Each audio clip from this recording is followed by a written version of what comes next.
کہ تم نے یہ کام کیا، میں اپنے دل کی وجہ سے میں یہ کام کر رہی ہوں کیونکہ مجھے بہت دلچسپی ہے.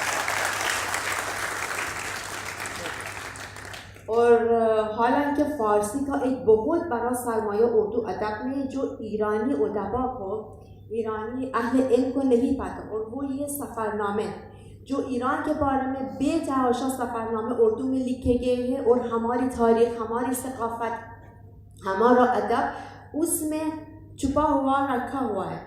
پھر ہمیں ترجمہ کرنا چاہیے، ترجمے سے تعارف ہونا چاہیے، مگر 1 2 3 سے یہ کام نہیں ہوتا.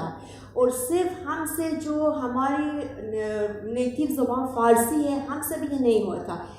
میں یہ پوچھتی ہوں اردو والوں سے جو جن کی زبان نیٹیو زبان، مادری زبان اردو ہے، اور انہوں نے فارسی بھی پڑھی، کیوں انہوں نے اس حوالے سے ابھی تک کچھ کام نہیں کیا ہے؟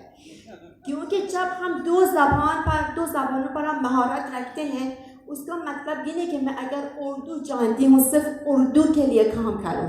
میری ذمہ داری یہ 2 طرفہ کام ہونا چاہیے. ایک اردو کی خدمت کروں، اردو کا تعارف کروں، اور ایک اپنی زبان کا، کیونکہ یہ 2 طرفہ تعلقات بڑھتے جائیں. مگر وہ جو اردو والے ہیں جن کو فارسی آتی ہے، انہوں نے کوئی قدم نہیں اٹھایا ہے. میرے خیال سے بہتر ہے کہ ہم ایک ٹیم کے طور پر کام کریں، اور ہم مد نظر رکھیں کہ کن کاموں پر کام کرنا چاہیے اور کیا ضروریات ہے.